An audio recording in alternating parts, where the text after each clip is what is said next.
Olá, sejam muito bem-vindos ao Tupina Redcast. Eu sou a Daniela Esperon. Eu sou Gustavo Mota. E nós temos um convidado super especial aqui hoje. Estamos falando do Euriquinho. Muito obrigada, é um prazer contar com a sua participação aqui no Tupina Redcast, Euriquinho. Prazer é meu, estou aí à disposição para responder os questionamentos aí, tentar esclarecer algumas coisas. Bom, é muito legal ter você aqui com a gente. A torcida do Vasco te conhece há muito tempo, você cresceu, né, sendo para muitos o sucessor do seu pai, Eurico Miranda, que marcou história no Vasco. Eu até tava conversando antes de chegar aqui com alguns amigos vascaínos, e aí muita gente falando, caraca, velho, pô, o Euriquinho, todo mundo lembra dele da época do Eurico Miranda, de ser o dirigente mais importante da história do Vasco, de ter colocado o Vasco no tamanho que é hoje. E aí eu queria começar essa entrevista já te perguntando como é que foi crescer sendo filho do Eurico Miranda, na sua época de colégio, na sua época de adolescência, de assim, cara, você é filho de um dos caras talvez mais importantes do Rio de Janeiro, super influente, como é que foi isso pra você? Quando garoto, assim, você não tem muita dimensão das coisas, né? Mas tem o lado bom e tem o lado ruim, né? Tem o lado da exposição, que é muito grande, e tem o lado bom, que eu sempre curti muito futebol, sempre fui muito apaixonado por futebol, então desde garotinho eu acompanhei ele lá no Vasco. Eu com 5, 6 aninhos já era frequentador assíduo de futebol. Eu acho que deve ter poucas pessoas que acompanharam tanto o Vasco, tanto futebol como eu. Eu acho que vivo alguém, não tem. Eu acho que meu pai tinha visto mais que eu, depois dele não acredito que tenha alguém que tenha visto mais jogos do Vasco, acompanhando diretamente a parte de bastidores, vestiários, viagens, concentração. Então isso me deu uma experiência muito grande ali na parte de futebol. É uma coisa que eu gosto muito, sempre tive muito prazer nisso. Também sempre viajei para acompanhar outros clubes, outras competições. Sempre fui aí um apaixonado por futebol. Então acabou que me abriu brechas muito grandes. Eu carrego o mesmo nome, que é uma coisa que também, aonde eu chego, aonde eu me apresento, acaba que chama atenção, você não consegue ficar ali escondido. E para mim acabou que foi um facilitador também para eu ter ali desenvolvido ali uma atuação política ali dentro do clube. Eu fui diretor de futebol lá por muitos anos, acabei alcançando aí o cargo mais desejado aí por todo mundo que se envolve em política de futebol, que é a vice-presidência de futebol do clube. Então tem o lado positivo também, não é só coisa negativa da pressão, de você estar ali sempre sendo questionado, sempre sendo observado, sempre sendo questionado de tudo, né? Então, mas a gente foi levando, vai crescendo e aprendendo, né? Hoje faz falta, hoje meu pai faz muita falta, era uma convivência muito boa, assim, era uma coisa assim de um conhecimento, de uma transferência de conhecimento muito grande, mas que Deus o tenha ele lá. Tá certo. Você acha que falta um Eurico Miranda hoje no Vasco, Euriquinho? Cara, eu acho que falta um Eurico Miranda no futebol. Eu acho que o Eurico Miranda foi um personagem que, gostem ou não, mas um personagem muito importante na história do futebol brasileiro. Um personagem, o personagem mais importante da história do Vasco. Podem dizer que gostam, que não gostam, mas não vai afastar isso nunca do povão, do torcedor. O torcedor sabe. Se a pessoa for falar o nome de um dirigente, ela vai se identificar com o Eurico. O meu pai foi um cara muito respeitado no meio do futebol, por atletas, por dirigentes, por técnicos. Você vai entrevistar aqui centenas e centenas de pessoas e você vai ter sempre as mesmas confirmações. Você vai encontrar ali 2, 3 em cada 100 que vão ter algum questionamento diferente, mas meu pai foi um cara muito respeitado no meio, tanto pela mídia, que ele sempre teve uma relação conflituosa com a mídia, mas sempre foi muito respeitado pela mídia. A mídia sabia do conhecimento dele, da capacidade dele para fazer futebol. Então vocês aqui na rádio, se vocês forem conversar aí com todo mundo que conviveu com ele, vão ver sempre palavras de admiração. Meu pai sempre foi um cara muito sério, de muito compromisso com as coisas que ele fazia, coisa que falta no Vasco hoje. Falta compromisso, falta as pessoas apertarem a mão e cumprirem, mas é difícil, eu sei que é difícil você cumprir compromissos no futebol, mas tinha os defeitos dele, tinha as fraquezas dele, como todo ser humano, como todas as pessoas, mas ninguém vai conseguir apagar a trajetória dele no futebol, a trajetória dele no Vasco. E acho,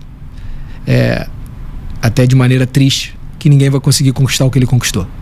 Você falou do Eurico sério, né? Eu convivi com seu pai, né? Trabalhei com seu pai até um pouco no Vasco, depois no Olaria, quando ele estava com o Zé Luiz Moreira e tudo. aquele personagem sério dá lugar a um cara de um coração enorme. Eu tive a oportunidade de conhecer o outro lado, Eurico Miranda. Um cara simpático, um cara agradável. Acho que você pode até melhor do que muita gente acha, né? Que aquele cara, aquele charuto, aquela coisa mais assim. Mas ele era um cara de um enorme coração, né? E amava o Vasco acima de tudo, né?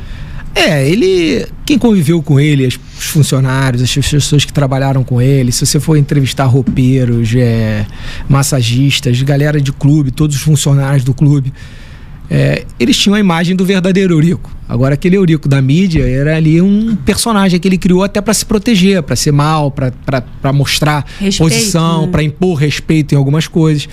Que as coisas que ele conquistou no Vasco e no futebol foram com muita luta, com muita batalha. O Vasco teve que abrir caminho mesmo. O Vasco era um clube que não era respeitado, um clube que era dominado por outros dois clubes. No cenário nacional, o Vasco tinha pouca importância política. E ele teve que abrir portas a pontapés. Então, para isso, ele tinha que ter ali aquela carcaça de homem mau na luta. Mas quem convivia com ele diariamente sabe, você não vai encontrar pessoas que conviveram com o Eurico e não gostavam dele por algum outro motivo. Eles podem ter tido atritos com o Eurico de alguma maneira, mas quem conviveu com ele sabe que ele foi um homem bom, um homem do bem, um homem extremamente religioso. E em relação à paixão do Vasco, qualquer pessoa... a gente vê aí algumas pessoas... que tudo que encaminha para o lado político, as pessoas tentam distorcer algumas coisas, mas quem pensar com dentro de uma razoabilidade, sem questões políticas, sem querer ganhar alguma coisa da parte política, vai reconhecer que dificilmente vai encontrar um outro homem tão apaixonado por uma instituição como o Eurico foi pelo Vasco. Agora, você falou de questão política e o Vasco há muito tempo vive nessa instabilidade política. Eu queria que você fizesse também uma análise sua, pessoal mesmo, do que você acha que hoje acontece no Vasco, como é que você observa a política do Vasco, a forma como os processos são realizados dentro do clube atualmente. Cara, o Vasco é um clube de mentira, né? O Vasco vive uma enorme mentira. Mas uma mentira que o torcedor está querendo escutar, o torcedor está satisfeito. A razão do clube de futebol é o torcedor. Quando o torcedor está satisfeito, quem sou eu para ficar questionando alguma coisa? O torcedor está querendo acreditar nessa grande mentira que é o Vasco e a gestão do Vasco hoje. A parte política do Vasco é uma tremenda mentira. Tudo é mentiroso no Vasco. Todos os processos são mentirosos. Não condizem com a verdade. Não que as pessoas que estejam lá sejam mentirosas ou estejam ali para se aproveitar, não é isso que eu estou dizendo. Agora, a maneira como é comunicado ao torcedor é mentirosa. Talvez por estratégia de marketing, para poder proteger, não sei qual é a estratégia. Eu tenho dificuldade de conviver com isso, tenho dificuldade de aceitar algumas coisas, não acredito na maneira como eles estão gerindo, na maneira principalmente como eles comunicam ao torcedor. Acho que a verdade tem que ser passada para o torcedor. Ela às vezes é dura, às vezes você, como dirigente, o dirigente ele tende a se proteger ali momentaneamente, porque ele não pensa daqui a 1 ano, 2 anos, ele está pensando nessa semana. E realmente eu entendo, porque a pressão realmente é muito grande, é muito difícil você ser dirigente de futebol. Então eu questiono, mas entendo. Mas qual é essa verdade, Euriquinho? Depende de que processo você quer. Por exemplo, da 777, que é a que o torcedor do Vasco mais... A verdade da 777 é simples. A maneira como a gestão do Vasco comunicou a sua chegada e a sua relação com a 77 já foi a primeira mentira. Porque quando essa gestão do Vasco assume o Vasco já estava vendido para a Crefisa. Alguma coisa assinada? Com documento assinado, com minutas contratuais feitas, apalavrados, com apertado a mão. Tanto que eles comunicaram na campanha política deles. E a 777 sabia disso. Então como é que eles queriam ser recebidos pela 777? Com carinho? Não. Eles estavam tentando passar a perna na 777, tramaram tudo. E aí, quando vai sentar na mesa, é lógico que a 777 vai reagir mal.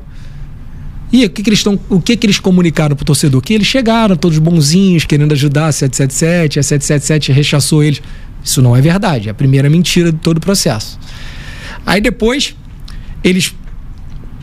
como eles vinham caminhando com toda uma estrutura para a Crefisa assumir o Vasco, inclusive negociando com a 777 parte da compra das ações dela. Eles negociaram valores. A 777 sabia de tudo. Depois chegou a primeira, no início a 77, desde o início já sabia que eles estavam lá tentando dar uma volta neles. Aí eles assumem. Aí começa aquela embate ali, a 777 bota um pé na mesa ali, não quer receber muito eles. E aí eles já vão para a parte negocial de tentar comprar. Trocam valores, advogados contratados a preço de fortunas. Só que chega em cima da hora, a Crefisa rateia. Por que motivo? Não sei, se foi a pressão lá no Palmeiras por causa da Leila, se a Leila falou pro marido que não queria mais. Não sei. Rateou. Quando ela rateou, eles já estavam numa rota de colisão tão grande com a 777 que não tinha outro jeito. E aí eles foram pro judiciário. E aí conseguiram tirar a 777 da gestão. Eles assumiram a gestão e aí estão aí nesse duelo judicial. Agora, como eles comunicaram foi totalmente diferente. Foi que não, eles vinham bem, mas aí os caras não atendiam, aí eles queriam ajudar, mas não podiam, aí eles viram que estava uma coisa errada e entraram na justiça. Não foi assim o processo. Isso é uma mentira que está sendo comunicada dessa forma porque talvez seja mais romântico para o torcedor e talvez alivie um pouco a barra de quem está lá. Mas o que eu estou te falando é a verdade e eles sabem que é a verdade. Até porque eu participei de alguns processos desses, inclusive com inúmeras reuniões no período eleitoral e tal, para alguns questionamentos que eles faziam. Então o que eu estou te falando é porque eu participei de algumas etapas e sei o que foi feito. Depois da saída da 777, agora vem a grande, maior mentira, que é essa questão de que o Vasco quer realmente vender para um outro investidor. O Vasco não tem que querer nada. Isso é uma outra mentira que está sendo contada para o torcedor. O Vasco não tem direito de vender nada. Como é que o Vasco vende algo que não é dele? O Vasco conseguiu, na justiça, o direito de gerir a Vasco SAF. Mas isso não quer dizer que ele possa vender e nem que ele é dono das ações. O Vasco continua dono só de 30% das ações. O resto está sendo discutido no judiciário. Então quem tem que querer vender o Vasco é a 777. Ou quem comanda a 777, que ninguém sabe quem é. Então o Vasco não tem que querer nada. O Vasco pode querer anuir com uma venda para um novo investidor. O resto tem que discutir no judiciário, tem que ganhar a ação na justiça, ganhar essa quebra de contrato efetivo. O contrato está suspenso. Ele não está cancelado. Então, aí a 777 tem lá 31% das ações, o Vasco tem 30% e tem uma parte de ações que está ali no meio do caminho, que era aquela que a 777 ia integralizar e não integralizou, porque o Vasco entrou na justiça antes e tal. Essa parte está ali no meio do caminho. O Vasco não pode vender isso. O Vasco não tem direito de vender isso. Então, como é que o Vasco comunica ao torcedor que tem o interesse de vender? Não pode comunicar. Aí o torcedor fica nessa esperança que vai vir o Marinax, que vai vir não sei o que. Não vai vir ninguém. Não vai vir ninguém. Porque ninguém sério vai entrar numa discussão que não está resolvido. Como é que eu compro algo de você que você não é dono? Como é que o Vasco está sentando na mesa, negociando com investidores? Que vai vender os 30% dele, então. 20%, que ele não pode. 10% ele não pode vender por lei. Então vai vender mais 20%. Então alguém vai comprar 20% do Vasco. Não vai ter controle. Então, eu acho que eles tinham que ser mais coerentes no que eles comunicam. Mas o medo do torcedor de dizer que eles tomaram para ficar no poder, que eles queriam era controlar, que eles queriam era gerir, que no final das contas é o que eles estão fazendo e vão continuar fazendo, porque essa ação não vai se resolver daqui a 6 meses. O Pedrinho vai terminar o mandato dele sem revender o Vasco. Lógico que vai. E não é porque ele quer, não. É porque ele não pode. Não tem nem como voltar atrás e tentar achar alguém da 777 para que isso possa ser resolvido. Mas aí eles tinham que estar comunicando dessa maneira. Ó, nós estamos em tratativas com a 777 para ver se a gente consegue revender para um novo investidor. Agora, não numa ruptura total. Eles falam que a 777 só tem bandido, que a 777 roubou, que a 777 isso, que eles vão provar que vão provar que ela fez gestão. Então, isso é um processo que vai ter que ser provado. Pode durar 2, 3, 4, 5, 10, 20 anos. As pessoas não têm essa noção, mas pode durar 20 anos. E aí? Eles vão ter que... Um processo no Brasil é rápido? Não. Como é que eles vão fazer um processo desse, de uma ruptura contratual desse tamanho, com milhões e milhões de reais, que hoje deve estar beirando bilhão, porque as correções e tudo. Não vai ser dessa maneira. Então, eles podiam estar dizendo assim, ó, nós tínhamos muito interesse, mas não é possível, tem todo esse processo, a gente tem que resolver o processo. Porque se eles comunicam assim, o torcedor pode ficar com raiva porque eles romperam com a 777. Que já tem muita gente questionando por que rompeu, por que não fez não esperou lá o aporte de setembro, que tinha todas essas questões, que eu também nem questiono, acho que eles tinham que romper mesmo, acho que a questão da 777 era muito difícil, ela podia levar o Vasco por um caminho ruim, só que como eles comunicam, não é verdade. Você acha que o processo da aquisição da SAF do Vasco foi mal feito? Abriram brechas para que hoje, por exemplo, tivesse essa situação diferente de como está, por exemplo, no Cruzeiro ou como está no Botafogo? Um contexto geral, você acha que a SAF do Vasco hoje é a pior que tem no futebol brasileiro? Eu acho não, tenho certeza. Não é a pior do futebol brasileiro, é a pior SAF do mundo. Nenhum clube no mundo foi vendido como o Vasco foi vendido. O Vasco foi vendido nas coxas. Não se vende um clube como o Vasco em 3, 4 meses. Isso é o maior dos absurdos que tem. O cara que avaliou o clube foi o mesmo cara que comprou. Aí o cara que era o CEO do clube passou a ser o CEO do comprador. São processos que aconteceram no Vasco que são absurdos e não passam em lugar nenhum. O Vasco foi vendido em meses, sem que ninguém lesse o contrato. O Vasco foi vendido às escuras. Ninguém nem leu o contrato que estava sendo vendido. Ninguém nem teve o direito de ter acesso ao contrato. E as pessoas na época, no desespero, e eu entendo o desespero do torcedor, e acho que foi tudo feito de propósito.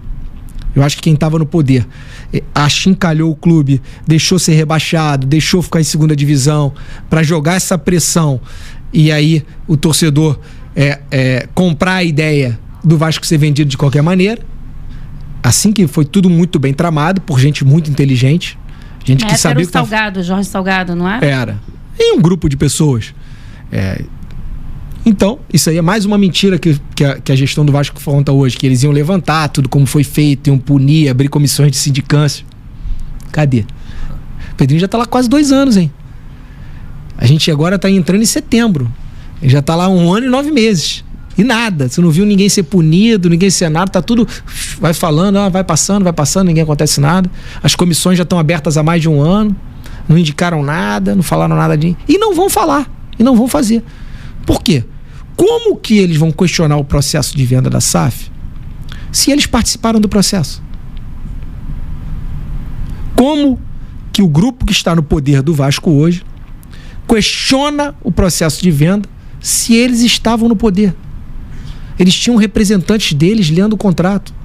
Se leram ou não leram, que agora tem o Brant aí que diz que não leu, se hoje não são mais integrantes dele ou não, mas foram indicados por eles. Eles faziam parte do grupo que vendeu o Vasco.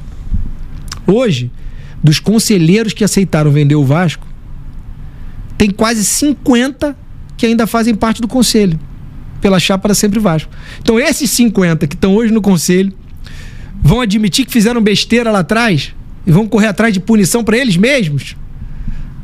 Gente, é simples. Agora o torcedor não quer acreditar no que eles estão comunicando, eu vou fazer o quê? Eu já falei, o torcedor tem sempre razão. Se ele quer acreditar nisso, paciência, não vou ficar eu discutindo, debatendo, tentando provar algo ou não provar algo. Agora, é tudo uma grande mentira. O Vasco vive uma grande mentira. Se essa mentira vai dar certo, aí eu não sei. Eu já vi muita mentira dar certo no futebol. Agora a tendência é a mentira não dar certo. Agora, em relação a essa questão da 777, é preocupante, né, para o torcedor do Vasco, por exemplo. Você mesmo falou, pode ser resolvido daqui a 20 anos. E como que fica o Vasco? O Vasco pode virar um América, de repente? Porque a gente sabe que financeiramente o Vasco não consegue, como associativo, se sustentar com grandes times, concorda? Não vira um América. Essa também é uma outra questão complexa que as pessoas precisam entender. Com o advento da recuperação judicial, com você suspendendo as suas penhoras e os seus bloqueios judiciais, o Vasco é extremamente viável, como associativo ou como qualquer coisa, porque as receitas são muito altas. O grande problema do clube de futebol é que as dívidas e os juros da dívida sufocavam as receitas. Sem isso, qualquer um faz futebol. Tanto que o Vasco está fazendo, gastando fortunas por mês. O Vasco é um clube que deve ter uma das 5, 6 maiores folhas do Brasil. O Vasco gasta muito dinheiro. O Vasco investe muito dinheiro em jogadores. O Vasco já gastou mais de 100 milhões esse ano contratando jogadores. O problema não é falta de dinheiro. Porque com o advento da recuperação judicial e você conseguindo suspender as suas execuções, fica fácil tocar. Não é difícil. Então, não é que o Vasco vai virar uma América porque o Vasco tem uma receita de 400, quase 500 milhões por ano e o América tem uma receita de 200 mil.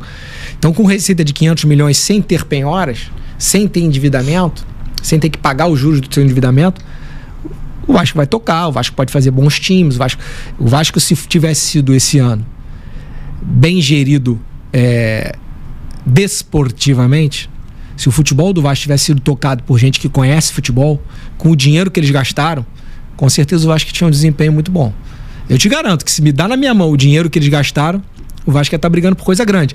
Porque tem clubes que gastaram muito menos que o Vasco e estão brigando em posições muito mais relevantes. O time do Vasco de hoje é o time mais caro da história do Vasco, sem sombra de dúvida nenhuma. É o time mais caro da história do Vasco. É um dos times mais caros do Brasil e briga para não cair. Mas isso aí é a gestão de futebol que é mal feita. Aí jogaram dinheiro e muito dinheiro fora, mas muitos milhões jogaram no lixo. Aí é outro debate. Não é a questão do Vasco não poder ter investimento que o Vasco vai se dar mal. É a questão do Vasco desportivamente ser mal gerido, e aí ele vai se dar mal, e aí pode ser rebaixado esse ano. Aí se for rebaixado é uma complicação, mas se for rebaixado é única e exclusivamente por incompetência de quem faz a gestão desportiva do clube. Não é porque não tem dinheiro, é mais uma mentira que eles vão contar pro torcedor, que eles estão passando dificuldade porque não tem dinheiro, porque não podem fazer futebol, porque... Mentira. Eles estão fazendo futebol com muito dinheiro, só que não sabem fazer. E aí jogam essa grande mentira pro torcedor, que é problema, ainda tem as penhoras, ainda tem que endividamentos, vai logo na dívida. Não existe dívida do Vasco. A dívida não atrapalha o Vasco hoje. Mas isso é por um tempo limitado, né? Tá bom, mas hoje não atrapalha. Hoje a dívida do Vasco não atrapalha o Vasco em nada. Então quem usa esse argumento de que não tem dinheiro, eu vi a última entrevista do Pedrinho, a gente tem que passar por isso, é um momento, estamos pensando porque a gente não tem dinheiro. Mentira, porque eles estão gastando dinheiro pra caramba. Gastaram muito dinheiro.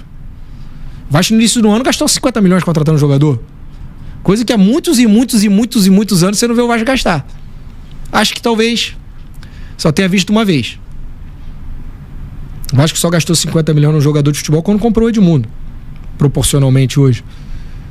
Senão, em nenhuma outra época, em nenhum outro time que o Vasco foi montado, o Vasco gastou o que eles gastaram. Então não é falta de dinheiro. É dinheiro mal aplicado.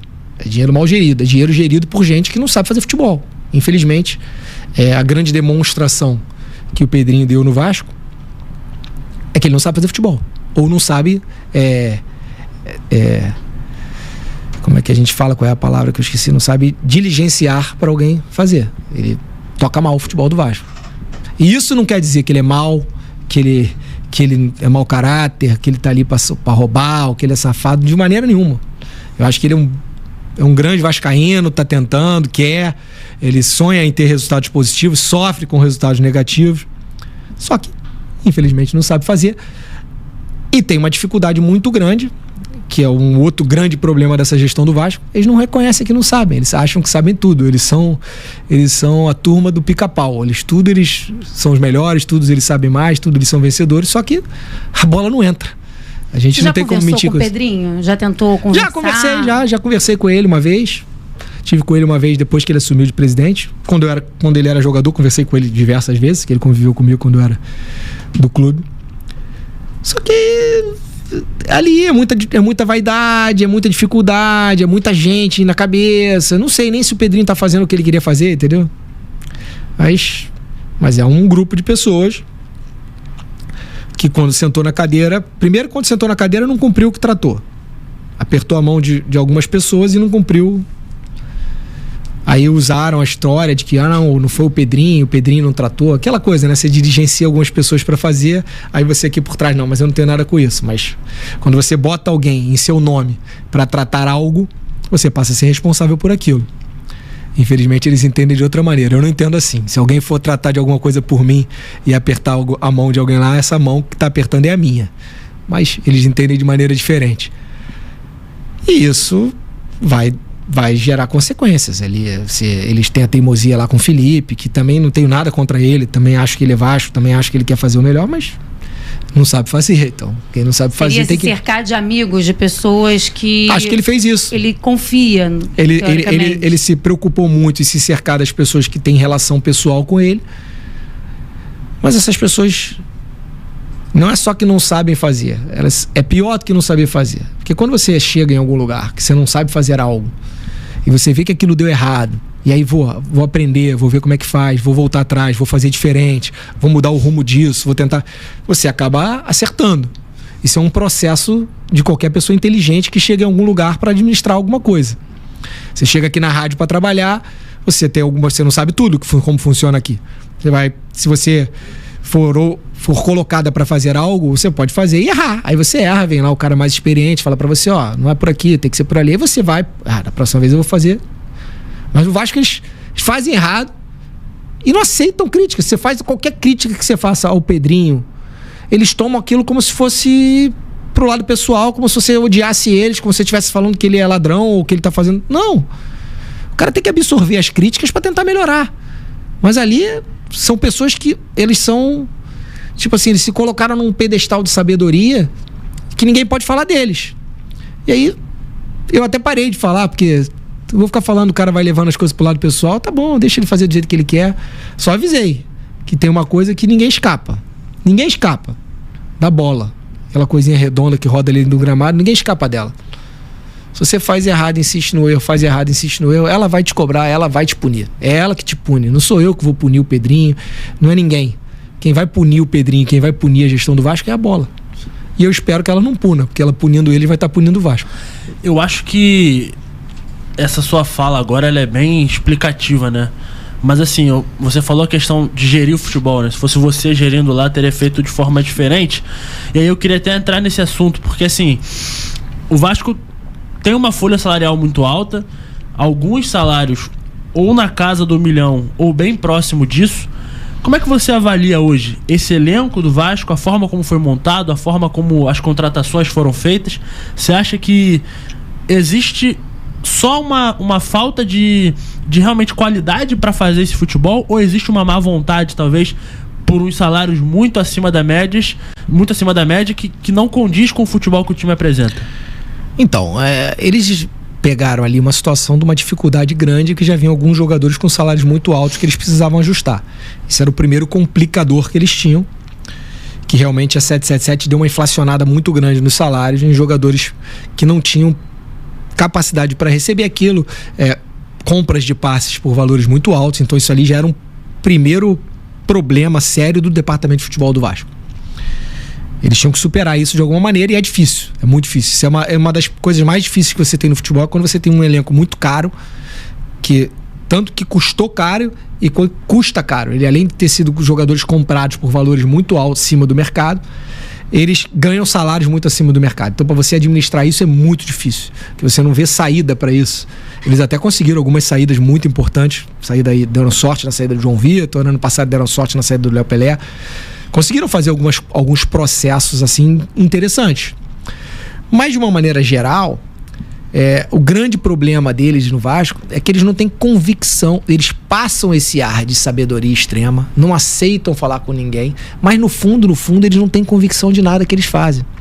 Você não pode ter um departamento de futebol que você troca o executivo 3 vezes em 2 anos, em 1 ano e meio.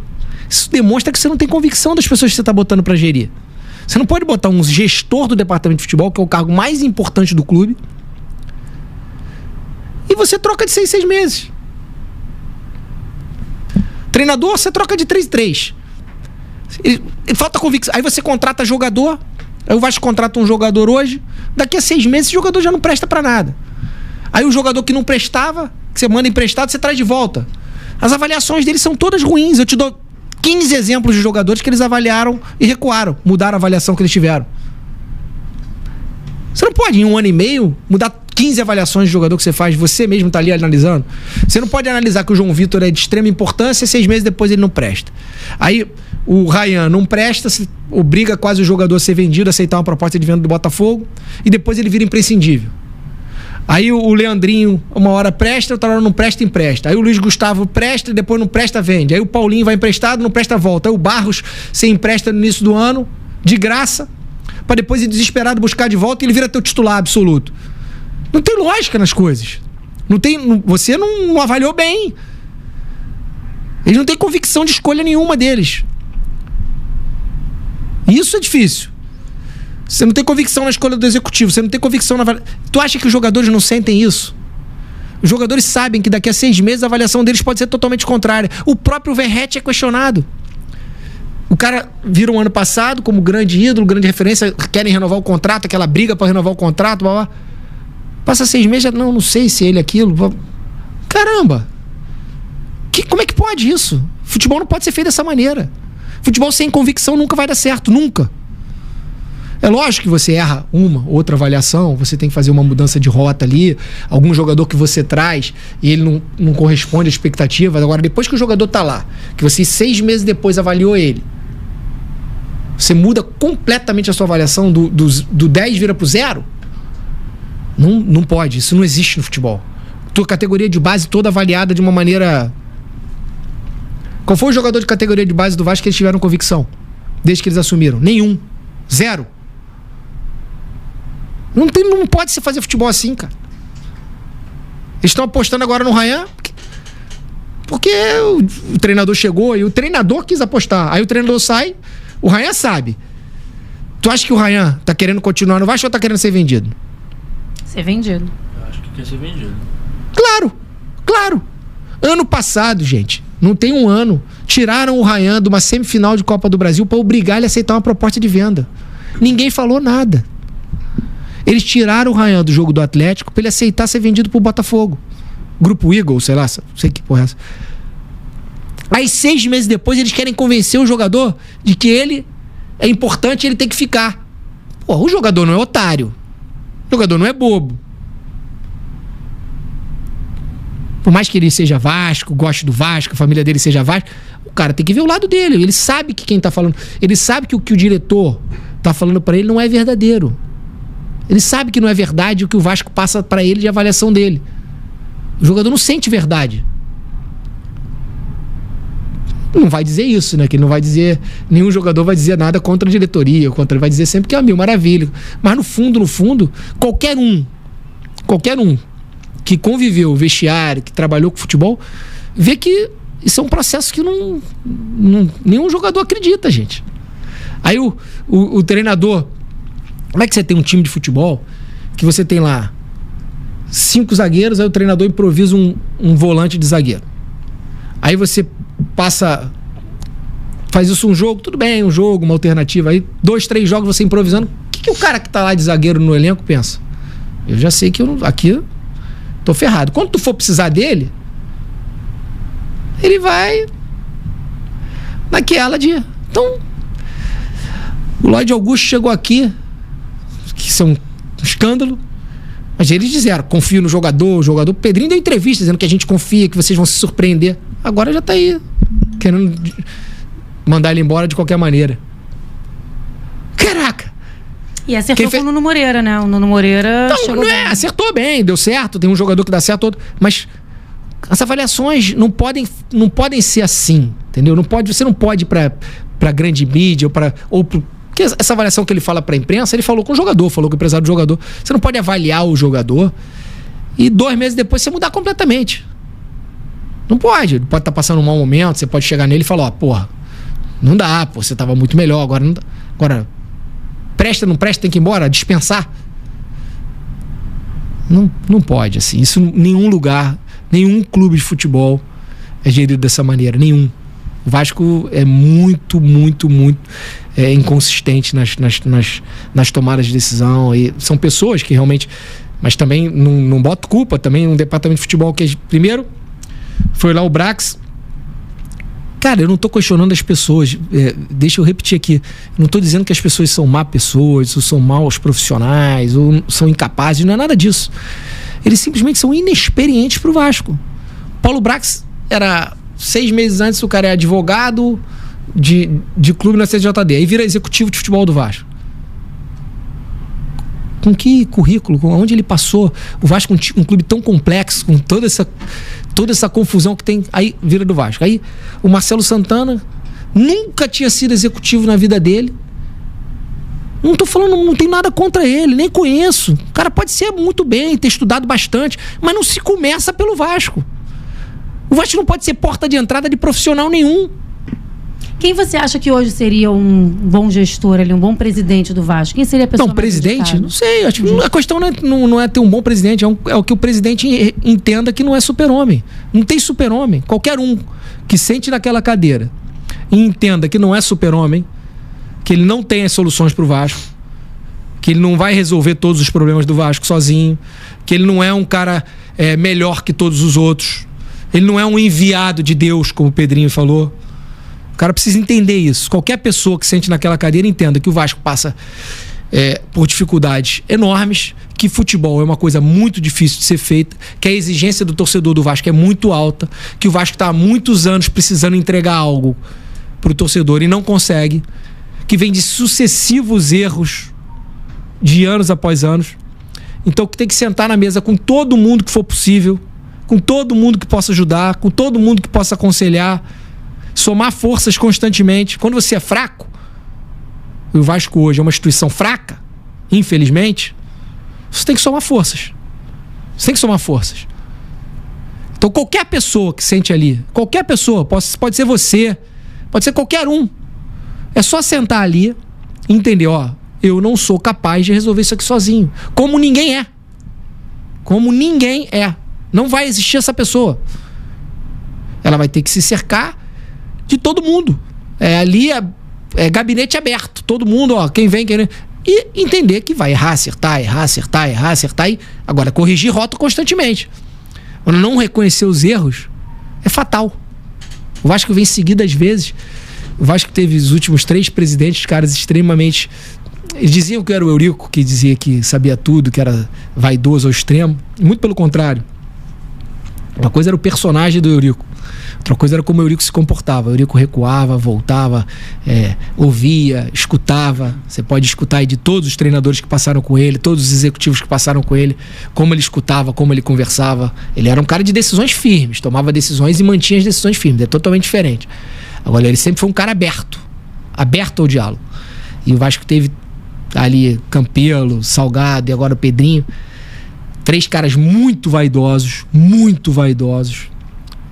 e que não admitem que erram. Eles acham que o Salgado foi no processo de venda, ele achou que como ele era do mercado financeiro, ele sabia tudo, deu com a cabeça na parede. E os outros desportivamente deram com a cabeça na parede. E se seguirem sentando na cadeira com esse perfil, vão seguir dessa maneira. Então o Vasco precisa realmente de alguém você vê que tire uma união, capa. Você consegue enxergar todo mundo se unindo em prol do Vasco? Olha, eu vejo que todas as pessoas, eu não vejo ali, eu não boto ninguém como mal intencionado querendo se aproveitar, não é isso. Não boto nem dos que estão lá, nem dos que estão fora. Não, mas de se unirem mesmo para então quando você não está mal intencionado, o processo de união basta que você saiba fazer, saiba desenvolver, né? Você convencer as pessoas que elas podem estar juntas, que elas vão ser valorizadas quando estiverem juntas. Não é difícil você unir pessoas. É difícil você reconhecer que precisa de ajuda verdadeiramente. Aí é difícil. Porque quando você dá valor às pessoas, é fácil você, ainda mais num clube de futebol que todos são apaixonados por aquilo.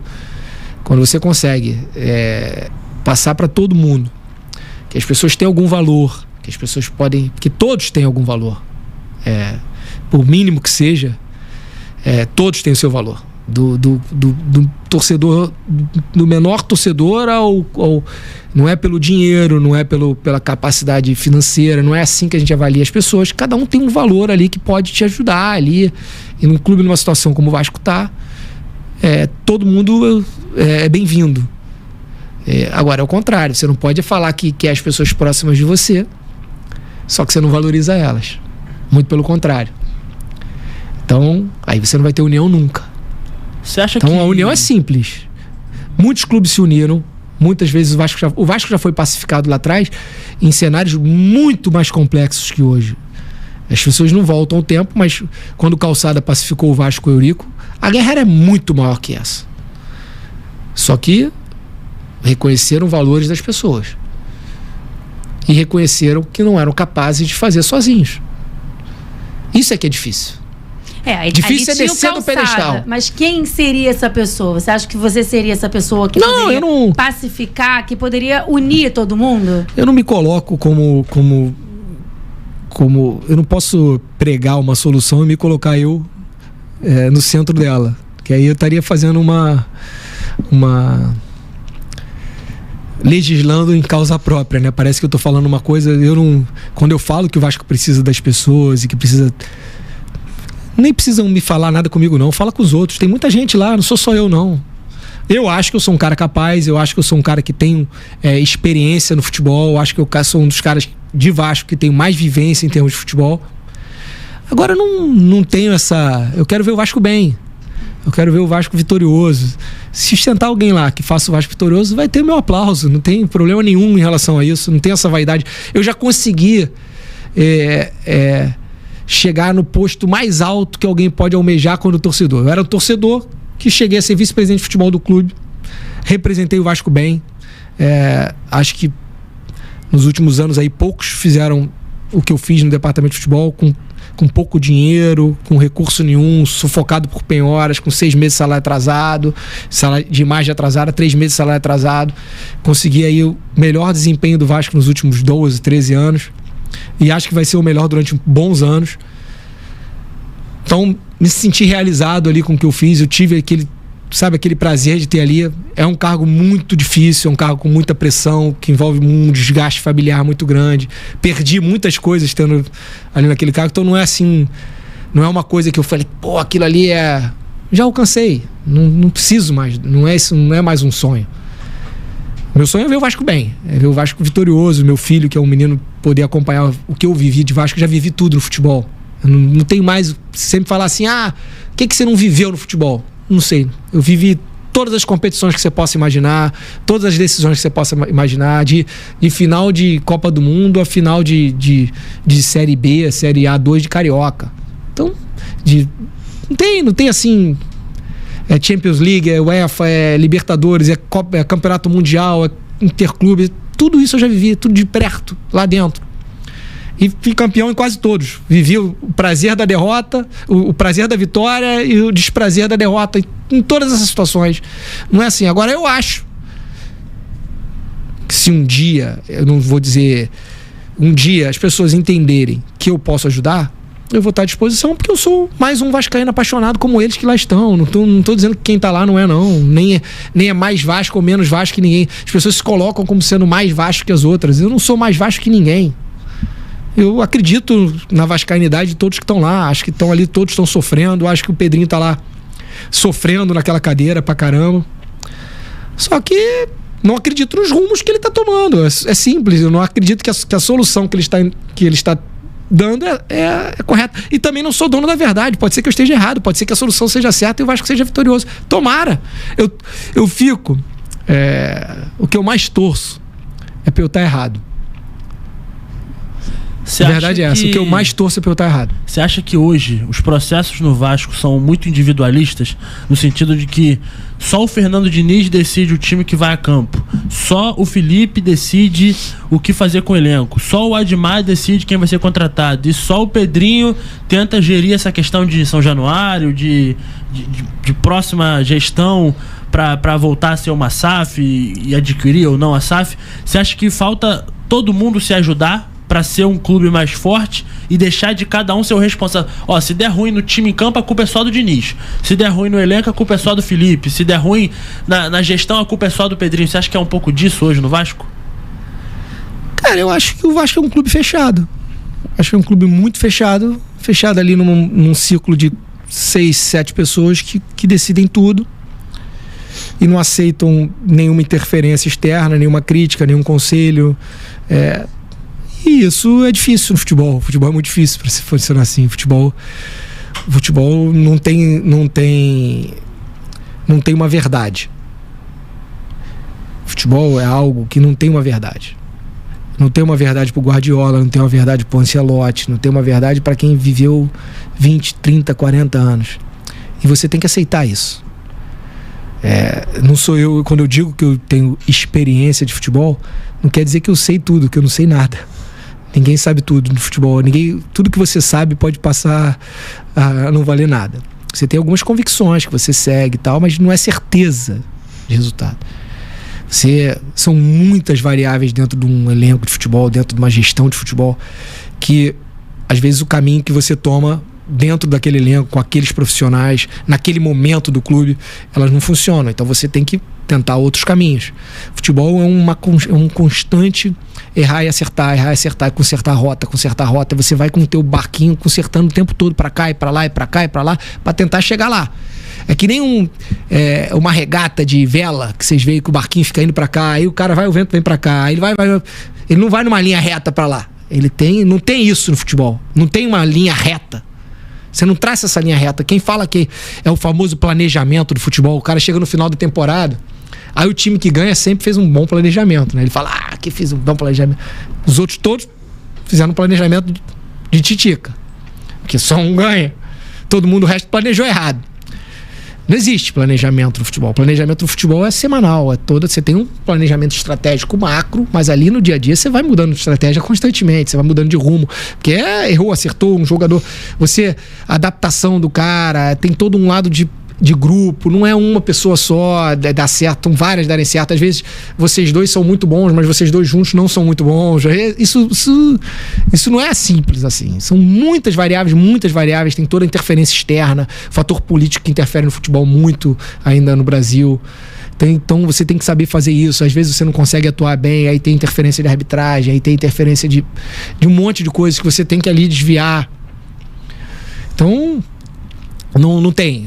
E o Vasco hoje, infelizmente, que eu acho que é uma grande dificuldade, por exemplo, do Felipe que tem lá, que ele acha que tem certeza de que ele sabe tudo, que ele vai fazer e vai dar certo. E aí tá dando com a cabeça na parede constantemente. Não é por maldade, é porque às vezes é por falta de experiência, porque a experiência no futebol te diz isso, que não tem essa verdade, você não sabe tudo, você tem que ter calma. Por mais experiência que você tenha, às vezes você tem que parar, escutar alguém já vivenciou alguma coisa que lá na frente é aquilo, né?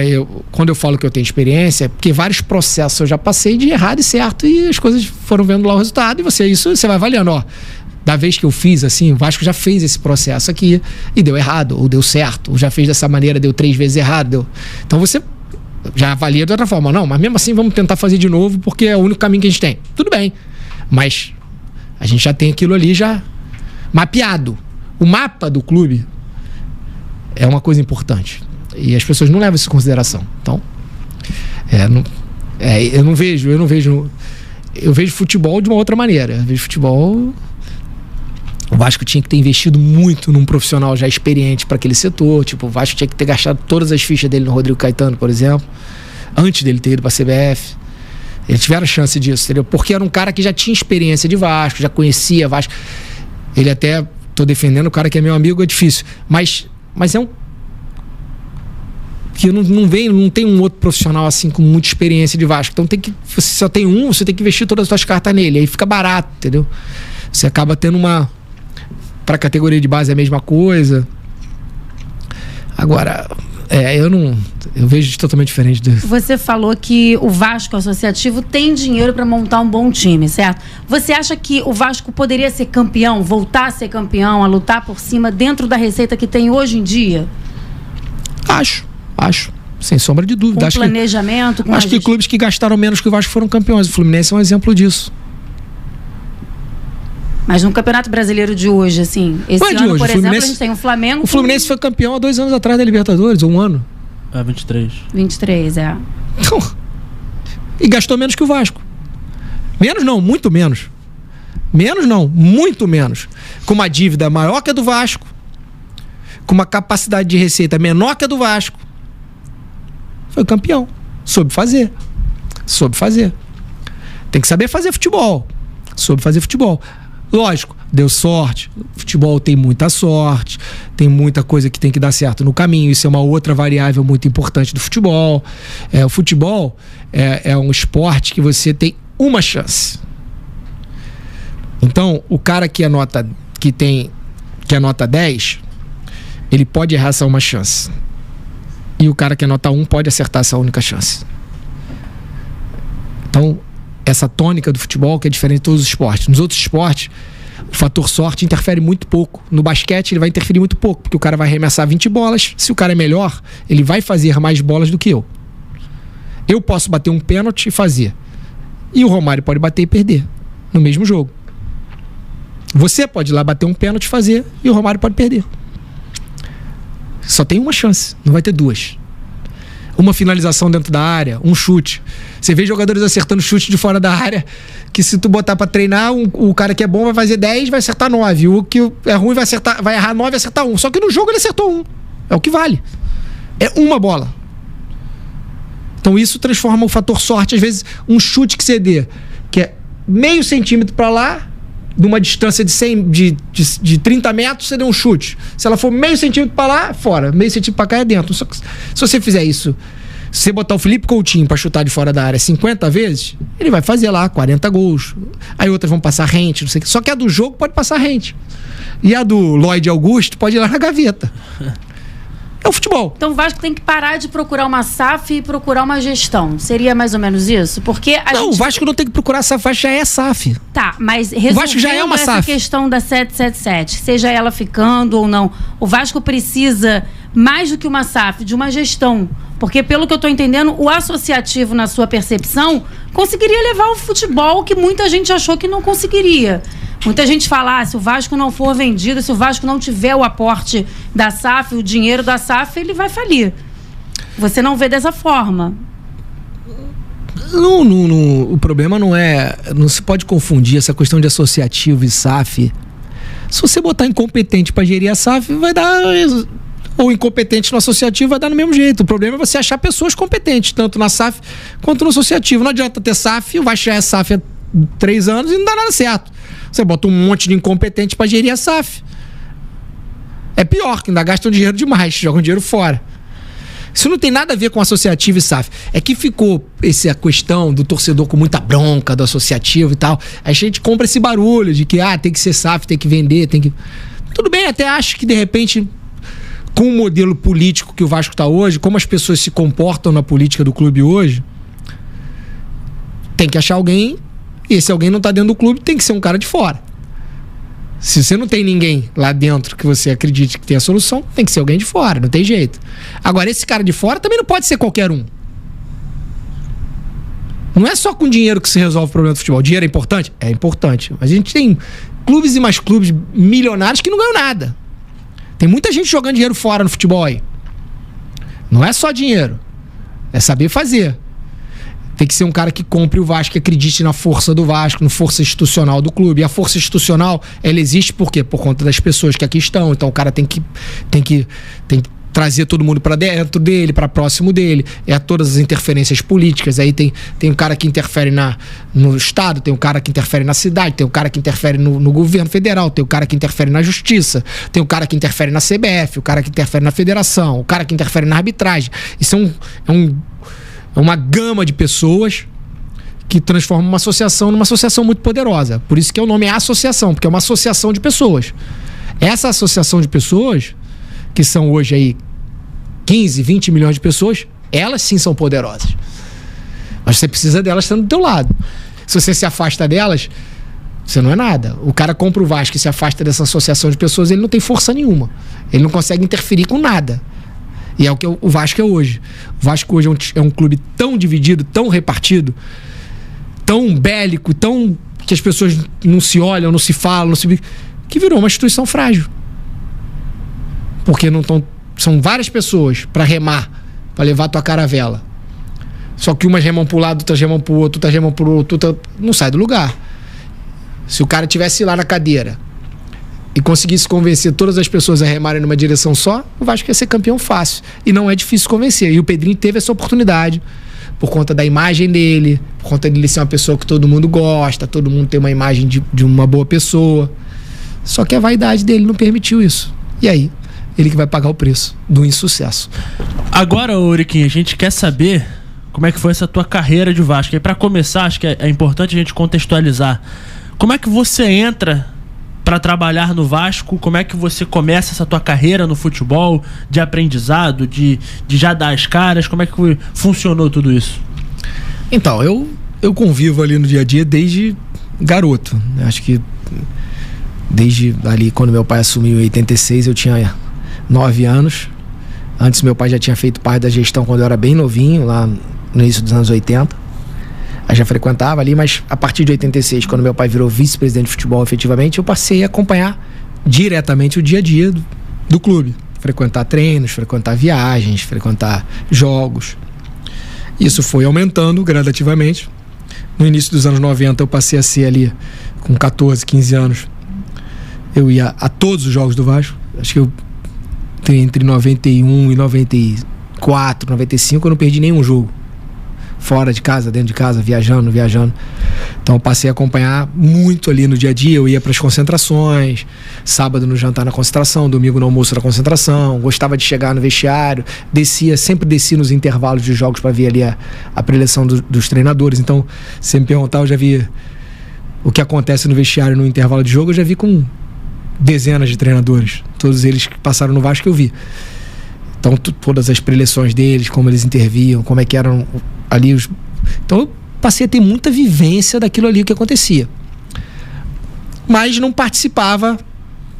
Eu era ali um torcedor que estava ali no dia a dia. Não tinha interferência nenhuma. Nunca tive interferência nenhuma.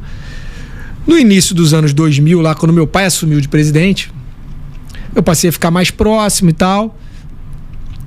E aí... Eu também, quando saí do colégio, fui fazer faculdade de engenharia. E aí me distanciei um pouco. Aí depois vi que o direito ia me ajudar mais ali na parte de futebol, porque eu sempre fui um apaixonado por futebol, sempre estudei muito futebol. Dessa parte de bastidores, eu sempre gostei da parte de bastidores, do que realmente influenciava num jogo de futebol. Além daquilo que acontece ali no campo, que todo mundo vê. Toda essa parte de bastidores de futebol sempre me encantou muito.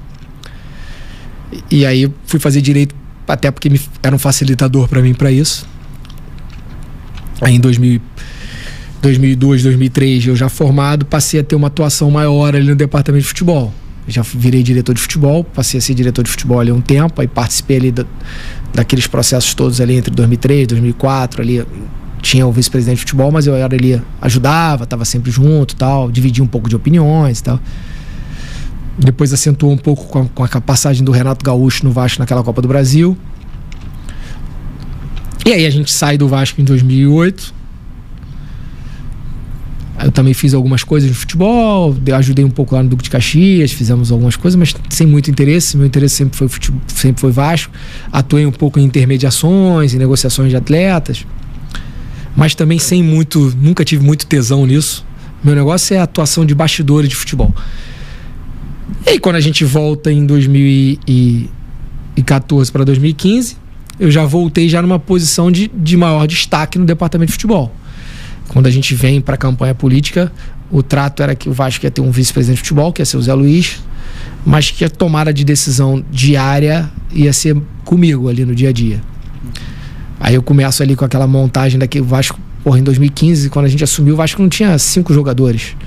Aí eu começo ali com a montagem daquele elenco, tal, comecei a desenvolver algo que eu botei as minhas ideias mesmo em prática no futebol, da questão da saúde no futebol, que eu sempre acreditei muito no investimento em saúde dos atletas, de uma convivência mais harmônica entre dirigente e treinador e atletas. Então, coisas que eu via meu pai fazer lá atrás e que eu achava interessantes, com alguns aprimoramentos, porque a evolução do futebol pede isso. A parte de saúde no futebol começava a gritar muito.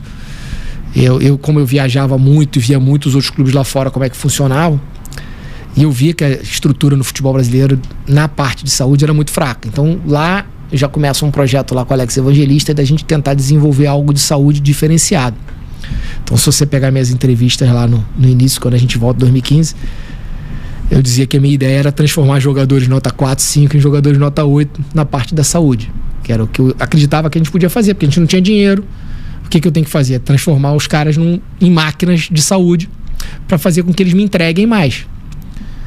Que eu ainda acredito muito nisso, que um jogador com saúde, tanto física como mental, a saúde mental também ajuda muito. Acho que a gente, motivado, a gente entrega muito mais. E apliquei isso ali naquele início. Tivemos lá umas divergências no início em relação à escolha do treinador. Aí veio o Doriva, que é um cara que também fantástico, que eu tive uma relação muito boa. A gente conseguiu ali ser campeão carioca ali naquele início, fazendo um bom ano. E aí começou lá a ciumeira. Já achavam que eu estava já interferindo muito, ciumeira interna do clube e tal. Começaram a boicotar muito o Doriva e eu não aceitava aquele tipo de... Essa relação no futebol que é muito de picuinha, de boicote e tal. Eu já tinha uma outra perspectiva. Aí acabei meio que brigando lá no início do Campeonato Brasileiro, 2015. Aí eu falei, eu também é aquilo. Eu tava ali querendo ajudar. Se eu achava que eu não tava ali, eu ficava de fora, não tinha problema nenhum. Aí me afastei um pouco. Aí tivemos aquele 2015 ali tenebroso de rebaixamento e tal, que também meu pai demorou muito a intervir. Eu falava pra ele, pai, você tem que intervir, você tem que assumir o futebol. Ele demorou muito. Quando ele assumiu, a gente teve aí o melhor desempenho ali no segundo turno de 2015, quando a gente é rebaixado. O Vasco tem o melhor desempenho do campeonato, só que mesmo assim já não dava mais tempo, porque o primeiro turno tinha sido muito ruim. Acho que é a pior pontuação, né? São 13 pontos, turno, né? Aí fiquei ali naquele imbróglio de afastado, ajudei nas contratações que vieram, fui eu que fui buscar o Nenê, alguns outros atletas eu fiz ainda nos bastidores ali com meu pai só na presidência ali, sem estar ali diretamente ligado no futebol. Conversava muito com os jogadores, que os jogadores iam atrás de mim no Vasco, porque eu tinha criado uma relação com eles me procuravam, pediam pro meu pai pra eu voltar e tal. Tentei voltar ali no meio, num jogo contra o Corinthians. Aí teve um outro boicote, aí também saí de novo. E aí quando culminou com o rebaixamento no final de 2015, aí teve a saída do Zé Luiz por questão da saída do Paulo Gione. Eu também tinha um problema com o Paulo Gione muito grande. Esse processo no Vasco, eu pulei até essa etapa. Começou porque quando a gente assumiu o Vasco, era o Rodrigo Caetano que lá estava.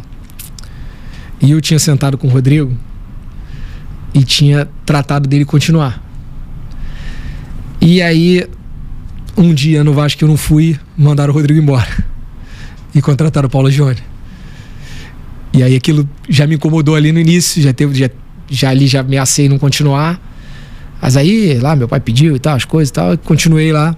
Mas já com aquela coisa que eu nunca me dei bem com o Paulo Gione, nada contra ele pessoalmente, mas eu não acreditava nos processos dele. Ele até tem processos vitoriosos, foi campeão agora no Fluminense, então a gente tem que reconhecer o vencedor, por mais que a gente não simpatize com os processos do cara.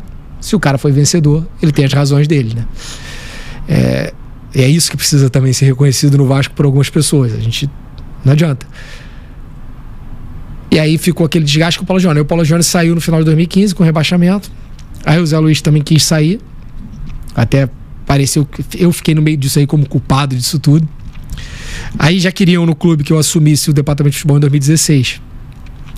Só que eu também não quis, porque eu falei, já fica essa coisa, parece que eu fiquei derrubando as pessoas para assumir o cargo delas. E, longe disso, eu tinha um carinho muito grande pelo Zé Luiz quando ele assumiu lá. Depois, por alguns motivos, ele passou até a não gostar de mim. Acho que desenvolveu a coisa de como se eu que tivesse trabalhado para ele sair e tal. Muito pelo contrário, nunca fiz isso, mas são coisas da responsabilidade que você assume. 2016 fiquei meio ali e tal, mas todo mundo pedia, eu ia no dia a dia do futebol, ajudava no dia a dia do futebol, mas não tinha o cargo efetivo. E também gerou algumas complicações ali, porque quando você está no dia a dia, mas você não tem o cargo, você acaba que você como não toma as decisões, as coisas não são feitas como você quer, aí você fica naquela com jogadores também que você, peraí, mas é você que manda, não é você que manda, quem é que... Então aquilo ali foi meio que carregado. A gente teve um ano razoavelmente muito bom no início, fizemos ali uma campanha invicta muito grande. Aí quando chegou no segundo semestre eu também comecei a achar que algumas coisas precisavam ser mudadas. Eu queria tirar o Jorginho na época, que achava que ele já estava com um desgaste muito grande. E aí meu pai não queria, Aí ficou naquele imbróglio, como eu também não tinha cargo, também continuou. Aí acabou que a gente depois... Aí a gente foi eliminado da Copa do Brasil porque teve uma parada pra Olimpíada. Nessa parada da Olimpíada eu queria ter mexido.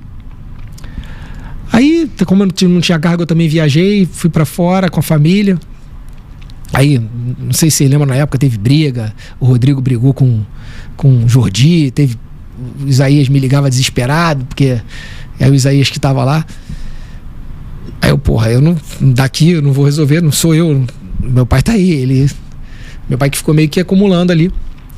Aí no final do ano a gente rateou um pouco, quando chegou no final do ano, alguns vice-presidentes do clube fizeram uma pressão no meu pai que ele tinha que me nomear. Meu pai também entendia que eu era capaz de assumir aquilo, e eu falei pra ele, eu assumo, mas eu quero fazer as coisas do meu jeito. Eu quero ter a minha autonomia para tocar o departamento de futebol como eu acredito ser a melhor maneira possível. Eu quero achar o meu executivo, que eu confio, eu quero achar um treinador e tal. E aí acertei com o Anderson Barros, que hoje aí é um dos caras mais vitoriosos aí do futebol. E fui tocando as coisas. Aí ficamos naquela de treinador. Dificuldade é tudo muito difícil, né? O futebol é muito difícil, aí erra.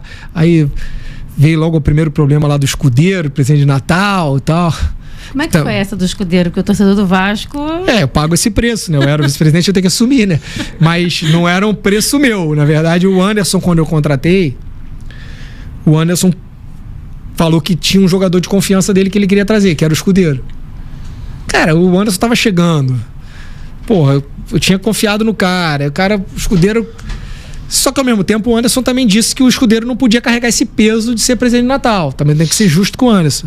Só que o meu pai, naquelas loucuras dele, que também tinha algumas loucuras, ele tinha dito 15 dias antes que ia dar um presente de Natal pra torcida. Porque efetivamente eu tava acertado com o Luiz Fabiano. O Luiz Fabiano tava palavrado comigo já. Eu já sabia que o Luiz Fabiano ia jogar no Vasco. Só que a gente precisava de um time da liberação dos chineses, porque o Luiz estava negociando a rescisão de contrato dele lá, e ele queria dar uma espetada no chinês maior para o chinês pagar um dinheiro a ele para ele sair. Ele não podia anunciar que estava fechando com o Vasco, e o chinês ia falar para ele, então vai embora, que eu não te pago. Então esse time não deu tempo pro Natal, tanto que o Luiz Fabiano demorou, foi lá no final de janeiro, início de fevereiro que ele veio, porque ele precisava. E o meu pai, com aqueles arrobos dele, já tinha dito que ia dar um presente de Natal, aí ficou com aquilo, vou ter que anunciar alguém. Como o escudeiro já estava contratado, ele empurrou no escudeiro esse. E na minha opinião foi o que destruiu a passagem do escudeiro no Vasco. Que ele ficou com essa responsabilidade muito grande, uma expectativa muito grande, e o escudeiro não conseguiu se desvencilhar dessa pressão. Talvez ele não fosse um jogador com peso para isso. Apesar de não ser um mau jogador, tá? Acho que ele era um jogador que podia ter ajudado o Vasco se não tivesse vindo nessa pressão toda. Eu também era contra essa coisa do presidente Natal, o Anderson era contra o negócio do presidente Natal, mas meu pai era o presidente do clube, ele que mandava, né? Manda quem pode, obedece quem tem juízo. Falado também, né? E aí... Mas podia voltar atrás, pô. Futebol, cara, infelizmente, futebol a gente tem que voltar atrás de algumas coisas. Sim. Isso era uma das coisas que meu pai tinha muita dificuldade, voltar atrás de algumas coisas. Reconhecer, não deu certo, gente, vamos esperar, vai vir o presente de Natal, mas ele vai vir atrasado. Ele já tá tudo certo, tá aqui negociado, mas eu não vou poder dizer o nome dele agora. Tem coisas que ele podia voltar atrás. Não tem tanto problema assim voltar atrás de algumas coisas. O futebol é importante que você entenda isso. Aí começou errado, aí fez esse erro, aí outros erros, mas são diversos erros. Aí depois tivemos uma dificuldade com o Cristóvão, que é um grande cara também, um grande treinador, mas enfrenta um outro problema muito sério no futebol, que é a questão que não se discute, a questão racial no futebol, ela é muito séria. Sim. Mas as pessoas preferem para a discussão baixa ali do jogador de futebol, que um agride o outro, em vez de pensar na questão mais de cima, né? Em vez de se discutir por que um país onde tem 90% dos atletas negros tem 1% de treinadores, tem 0% de executivos, tem 2%, era tudo 2-3% de executivo, treinador e jogador 90%. Por quê? Aonde está isso? Porque os caras não podem ter cargo de chefia, não podem ter cargo de... Se quiserem debater isso de forma inteligente, é o que eu falo, vamos discutir as coisas de forma inteligente para tentar implementar soluções, mas as pessoas preferem aquela discussão rasa, que é o que dá ibope, que é o que movimenta, é o jogador chamando o outro disso ou daquilo, que eles muitas vezes fazem isso dentro do vestiário ali, que na verdade são todos, a maioria são de negros mesmo, então eles brinca com o outro mesmo, mas aí quando vê que é uma coisa que pode dar ibope, para cria uma polêmica ali. e acaba desviando o foco da discussão principal. E que foi o que a gente enfrentou, que eu vivenciei na pele com o Cristóvão. Até da grande parte da mídia também, tá? A mídia dá um tratamento diferente ao treinador. E deu ao Cristóvão. E o Cristóvão é um cara que sentia isso. Sentia que não era tratado da mesma forma. E isso influencia no trabalho. Acabou que atrapalhou o nosso trabalho. Mesmo a gente conversando muito, tentando... Ele era um cara sensacional, um cara muito bom de trabalho, mas eu acho que ainda recebeu o peso das críticas. As críticas são mais duras, o respaldo é menor, então pagou esse preço, tivemos que mudar. Eu falo da mudança de treinador, mas eu mudei de treinador 3 vezes no ano. Então são coisas que no futebol às vezes precisam ser feitas. Sim. Só que eu não emprego essa convicção e não dou aula dizendo que, porra, é um absurdo, não se pode fazer isso, como o Pedrinho fazia. Então, as coisas... Você gosta do Fernando Diniz? Acha que ele é o técnico ideal pro Vasco? Esse Vasco de hoje em dia? Para ser sincero, eu não gosto pessoalmente, particularmente não gosto do modelo dele, do que ele emprega, da maneira como ele se comunica. Não gosto. Não acho coerente um cara que fala tanto em lado pessoal, em abraçar as pessoas, na questão do ser humano jogador, e trata o jogador na beira do campo como ele trata. Isso era uma das coisas que eu ia questionar com ele. Não tem lógica. Destoa do raciocínio dele pro que ele faz, a exposição que ele faz a alguns atletas. Eu não gosto disso. Eu, se fosse dirigente, ia ter um debate com ele muito aprofundado em relação a isso. Acho as entrevistas dele também muito fracas em relação à instituição. Acho que falta muito para ele em relação a isso. Mas acho que ele é o melhor treinador pro Vasco. Por um simples motivo. Ele é o treinador de confiança do presidente do clube. Em algum momento isso tinha que acontecer. Porque senão fica sempre isso no imaginário das pessoas. Que, porra, por que não tá ali o treinador da confiança do presidente do clube? Que foi em quem o torcedor apostou. O torcedor não jogou as fichas no Pedrinho? Então tem que apostar no treinador do Pedrinho. Esse cara tem que estar lá. E aí ele tem que ter a oportunidade dele pra gente depois ver se vale ou não vale. Essa avaliação minha pessoal também não quer dizer que ele não possa dar certo no Vasco. É uma questão de gosto. Gosto pessoal, não posso levar o meu gosto pessoal para as questões que o clube precisa. Tem que saber passar por cima disso.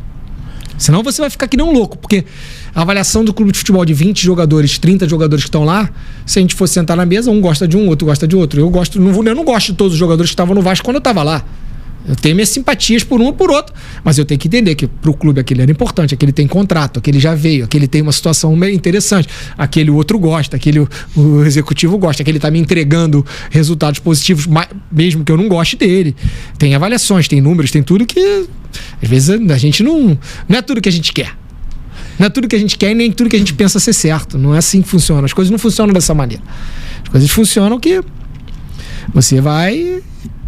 acerta, você tem suas convicções, mas você tem que respeitar ali todo um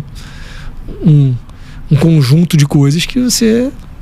E aí você vai... Eu não queria ter trocado o Cristóvão, mas as coisas indicavam que tinha. Depois veio o Milton Mendes, que era um cara extremamente criticado, que é um cara que tem uma falha muito grande na parte de comunicação dele, mas é um cara muito bom de trabalho, mas é um cara muito intenso, cobra muito. Talvez ele tivesse num tom acima do que o Brasil permitia naquela época, que é o tom do Abel Ferreira hoje, por ele ser vitorioso.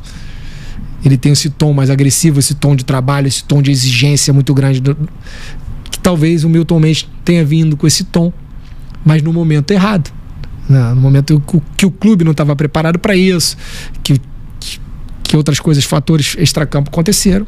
E aí, por conta desse desgaste, ele também teve que sair. E aí veio o Zé Ricardo, que a gente concluiu o ano com ele. Como é que foi essa chegada? Mas perfis totalmente diferentes, entendeu? Se você for traçar os perfis dos 3 treinadores, são perfis totalmente diferentes.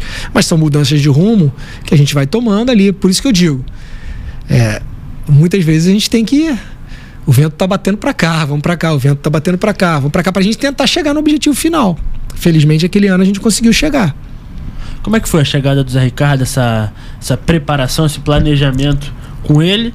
E queria que também você destacasse como é que foi. Vocês esperavam aquele final de temporada, que, como você falou anteriormente, foi o melhor resultado do Vasco nas últimas temporadas, que foi aquele acesso à Libertadores do ano seguinte? Cara, eu tinha muita convicção de que as ideias que eu estava implantando no departamento de futebol, principalmente em relação à questão da saúde, com a questão do CAPES que a gente fez lá, que ninguém fala, mas o Vasco foi o primeiro clube a investir realmente em saúde no Brasil. O São Paulo tem o Refis dele lá atrás, mas esse investimento massivo num setor específico, com investimento mesmo, pegar o dinheiro todo que a Brahma dava, a Ambev dava para os clubes e investir todo em maquinários. O Vasco foi o primeiro clube a trazer uma esteira anti-G, várias coisas, crioterapia o Vasco trouxe, essa questão da eletroestimulação de exercício, o Vasco foi o primeiro clube a testar. O Vasco testou muitos equipamentos nessa época, grandes empresas se associaram ao Vasco para trazer novos equipamentos. A esteira anti-G, a gente teve problemas seríssimos para conseguir liberar na Polícia, na Receita Federal, porque ninguém tinha trazido ainda para o Brasil. Então a gente fez investimentos sérios ali no departamento. Porque eu acreditava nisso. E está provado que hoje é o certo. Não é porque eu sou dono da razão, não, porque isso já era um caminho natural na Europa. Os clubes já tinham feito. Já tinha experiência de ter visto como faziam no Bayern de Munique, como faziam alguns clubes na Inglaterra. Então esse investimento em saúde em algum momento ia acontecer e ele passou a ser barato. Porque era muito caro você comprar um equipamento de R$1 milhão. Quando teus jogadores ganhavam 50 mil, 60 mil, quando a tua folha era mensalmente 2 milhões. Aí você vai falar em um equipamento de 1 milhão, você está falando de 50% da sua folha. É muito caro. Mas quando a tua folha passa a ser 15%, você está falando em menos de 10% do investimento, entendeu? Então passa a valer a pena. É o salário de um jogador que você deixa de pagar e você investe todo mês num equipamento de ponta. Então você fazer um centro de saúde hoje que custe R$15 milhões não é um absurdo. Que na época podia ser 50% do teu orçamento. O meu orçamento no futebol naquele ano não chegava a R$50 milhões. Aí como é que eu vou investir 15 milhões do meu orçamento, 30% num centro de saúde? Difícil. Só que hoje o orçamento do departamento de futebol é 300 milhões. Aí você pode investir 15 milhões no departamento, que não é nada, em saúde. Então isso virou um caminho natural. Por isso que todos os clubes hoje investem em saúde. Mas a gente foi pioneiro lá atrás, com muito sacrifício. Tivemos que abrir mão de muita coisa para poder investir em saúde. Fizemos tudo na permuta, na parceria. Tanto que quando o Campelo assume, diz que tiraram os equipamentos, claro, era tudo permutado. Tanto que ele perdeu depois na justiça pro Alex, disse que Alex roubou os equipamentos, ninguém tirou equipamento nenhum. As empresas tiraram os equipamentos porque os caras não quiseram mais continuar com a parceria. Eles próprios do Vasco não quiseram. Então o cara tira. A gente não tinha dinheiro para comprar. A gente tinha que fazer ali, a gente expunha a marca do cara. O cara também queria entrar no mercado. E entrar através do Vasco era uma puta entrada de mercado. Sim. Então eu acreditava naquilo. Acreditava que eu estava entregando muita saúde para os meus atletas. Acreditava que meus atletas iam ter mais condição de disputar a física. E sabia que a minha reta final de ano ia ser muito forte por conta disso. Então desde o início a gente acreditava muito na reta final de ano. Então, o Milton se sacrificou muito, o Milton Mendes, na questão da preparação do time, porque ele tinha o time, ele desgastou muito o time treinando, então o resultado no jogo acaba... Isso ninguém vê, entendeu? Que o departamento sabe. A gente ali sabia, o Milton vai ter dificuldade nesse jogo, porque a gente tá apertando aqui, que a gente quer o lastro pro final do ano. Então, são coisas que quem tá fora não tem análise, mas a gente tem que ter coerência na hora de avaliar o trabalho do treinador. E às vezes ele tem 4, 5 resultados negativos, mas é que a gente está plantando algo para na reta final a gente estar bem. Por sorte, o Zé Ricardo pegou ali uma parte de estrutura física muito boa do time. Então ele pôde trabalhar com mais facilidade. E aí ele teve resultados melhores. Pegou também a questão da suspensão que a gente teve de perder mando de campo, que o Milton Mendes teve que jogar com essas perdas de mando de campo, por causa de briga lá, briga política mais uma vez. Aí o Zé Ricardo pegou a chegada do Anderson Martins também, que ajudou muito. Chegou o Breno também, eu acho que chegou só com o Zé Ricardo. Então a gente acertou a nossa zaga. Então, eram algumas questões ali que ajudaram. Alguns atletas chegaram, chegou o Wellington também, que foi bem naquele ano. Acabaram contribuindo. Mas a gente estava muito bem planejado para ter um final de ano bom, uma reta final boa. E graças a Deus a gente teve. Ficamos por poucos pontos, cara. Se eu não tivesse sofrido aquele baque ali dos 6 mandos de campo que a gente perdeu, a gente teria ido para Libertadores direto. A gente teria chegado em 4º lugar naquele campeonato. Aquilo ali, a gente jogou 3 jogos em Volta Redonda e acho que eu somei 1 ponto em Volta Redonda. Eu tava somando 60%, 70% dos meus pontos em casa, fui somar 10%, entendeu? Isso me tirou 5, 6 pontos, que no final do ano, se você botar esses 5, 6 pontos na tabela, eu vou ter um resultado bem melhor. Os outros 3 jogos a gente jogou um contra o Botafogo, acho, no Engenhão, que foi empate, e depois jogamos em casa sem torcida. Em casa sem torcida a gente já teve um desempenho melhor do que em Volta Redonda. Isso são coisas que a gente não tem como planejar, entendeu? São coisas que a gente não tem como prever. Foi ali, vai resolvendo o problema, vai trocando ali, mas afetou o planejamento. Aí ali no meio do ano a gente ficou com um déficit de pontuação que a gente depois no final do ano foi cobrado por isso. A gente podia ter tido um desempenho melhor. E com pouco investimento. E outro problema, a gente não tinha perspectiva de salários atrasarem naquele ano. Aí por questões de penhoras, eu tive 0% de receita naquele ano. Eu tive que me virar no departamento de futebol vendendo o jogador. Eu vendi o Luan para pagar os salários dos 3 primeiros meses. Aí depois vendi o Douglas para pagar os salários dos outros meses que ficaram e para ficar com um pouco de sobra pro final do ano. E mesmo vendendo o Douglas, vieram mais penhoras e a gente ainda terminou o ano com 3 meses de salário atrasado. Então, na verdade, eu fiz futebol aquele ano sem R$1. Matematicamente, eu não tive R$1, porque eu tive que me desfazia dos atletas que a gente fez um investimento no Escudeiro em dezembro. Foi o único jogador que a gente fez investimento financeiro. Montei um elenco de futebol só com um jogador tendo investimento. O resto veio tudo por empréstimo livre no mercado. Isso aí também ninguém fala. Hoje você vê aí, o Vasco tá... não tem dinheiro. Eu montei um elenco que classificou para uma Libertadores sem fazer investimento nenhum. Nenhum, 0. Trouxe jogadores ali no contato e na negociação com clubes pagando parte de salário e tal, e mesmo assim não tinha dinheiro para pagar o salário que me prometeram. O departamento financeiro me promete um orçamento e chega no meio do ano, não tem mais o dinheiro porque foi penhorado por isso, ação penhorado por aquela, penhorado por aquela. Aí tem que vender um jogador. Aí o primeiro barco eu tive que vender o Luan, logo no início. O Luan foi vendido pro Palmeiras porque não tinha dinheiro para pagar salário. Aí ele foi vendido, se não me engano, em abril. Aí chegou em julho, o meu jogador que estava se destacando, tive que vender de novo. Aí vendemos o Douglas. Para pagar o salário, porque eu não pagava nada. E aí conseguimos pagar ali agosto, setembro, aí depois já não pagou outubro, já não pagou novembro, terminei o campeonato fazendo 3 meses de salário atrasado. Eu tinha perspectiva de vender outro jogador, que era o Paulinho, podia ter vendido, mas aí como tinha eleição, cacete, eu falei, melhor a gente terminar com o salário atrasado do que vender o jogador e ficar nessa pecha de vender na reta final ali para fazer dinheiro. Então deixamos lá o dinheiro em caixa, que foi o Paulinho, que acabou que foi o caixa que resolveu o ano seguinte do Vasco, né? Ele foi vendido por 18 milhões de euros, era exatamente o valor do orçamento do futebol do Vasco no ano seguinte. Era até mais. Então, com 18 milhões de euros, eu teria feito um ano de futebol com tranquilidade. Então, quer dizer, você vai me perguntar, você faria de novo isso hoje no futebol? Hoje? Não. Hoje o futebol está muito mais caro. Hoje o futebol está muito mais difícil.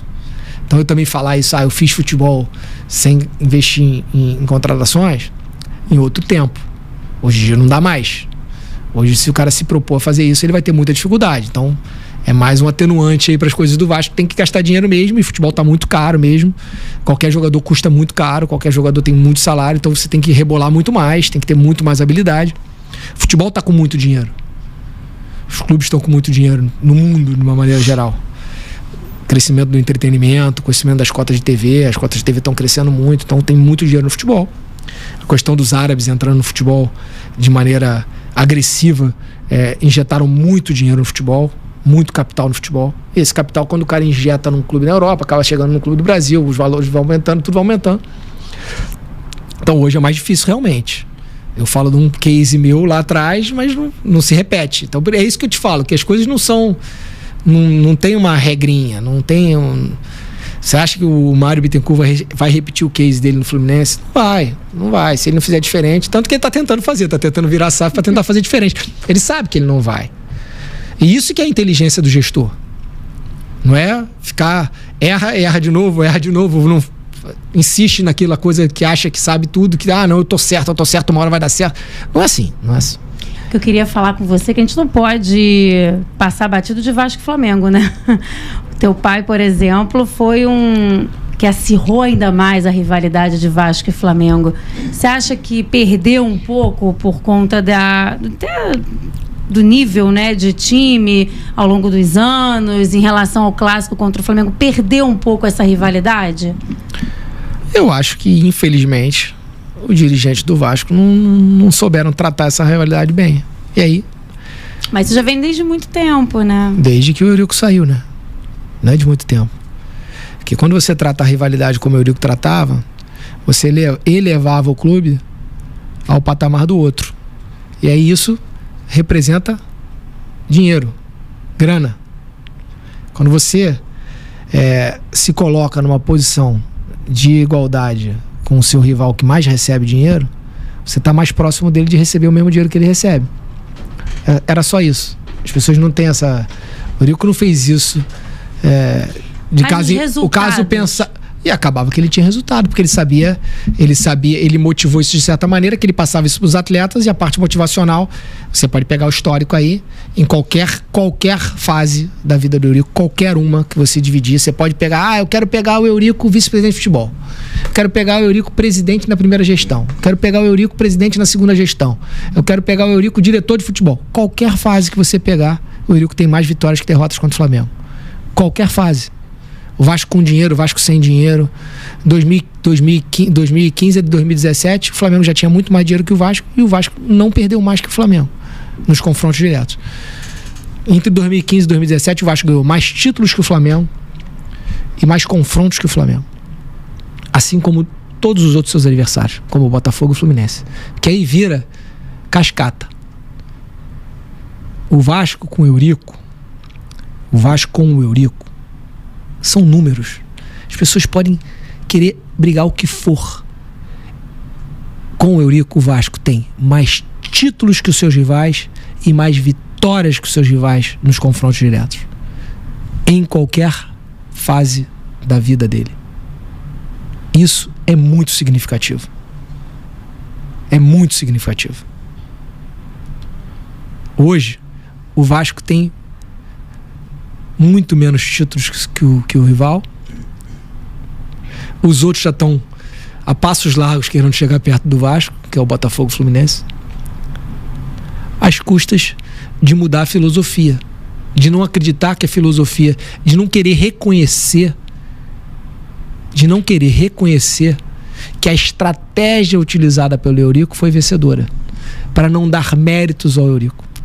Que as pessoas passaram tanto tempo questionando o Eurico dentro do clube internamente, que elas não conseguem reconhecer que aquela estratégia era certa e retomar e fazer a mesma estratégia. O Vasco precisa voltar a rivalizar, que assim você sobe o seu patamar de receitas, e isso é uma bola de neve. O Vasco e o Eurico nunca recebeu menos que o Flamengo. Passou a receber em 2015, porque quando ele voltou já estava estipulado, mas até 2008, quando o Eurico saiu do Vasco, o Vasco não tinha um contrato de televisão que ele recebesse menos que o Flamengo. Isso acaba dando resultado. Qual era o resultado disso? O Vasco tinha mais títulos que ele, porque o Eurico se garantia que com o mesmo dinheiro ele sabia fazer futebol melhor. Então o que acontecia? O Vasco ganhava mais. O Vasco foi mais vezes campeão e ganhava mais deles nos confrontos. Quando você já tem menos dinheiro, que foi o caso de 2015 e 2017, mas você sabe fazer futebol, você ainda tenta igualar ali. Mas menos dinheiro e sem saber fazer futebol, você vai tomar porrada atrás de porrada, que é o que eles passam vergonha. Eles estão tomando uma vergonha atrás da outra. E isso é um crescimento. Se você não voltar a rivalizar, se você não voltar a incentivar isso, que eles criaram na cabeça deles para criticar o Eurico, como eles queriam criticar tudo que o Eurico fazia, eles queriam criticar, eles botaram na cabeça que isso era uma coisa, era uma besteira, que não tinha essa rivalidade, que não tinha que incentivar isso, que isso não era saudável. E aí, com isso, toma porrada no lombo. Eu falo para as pessoas,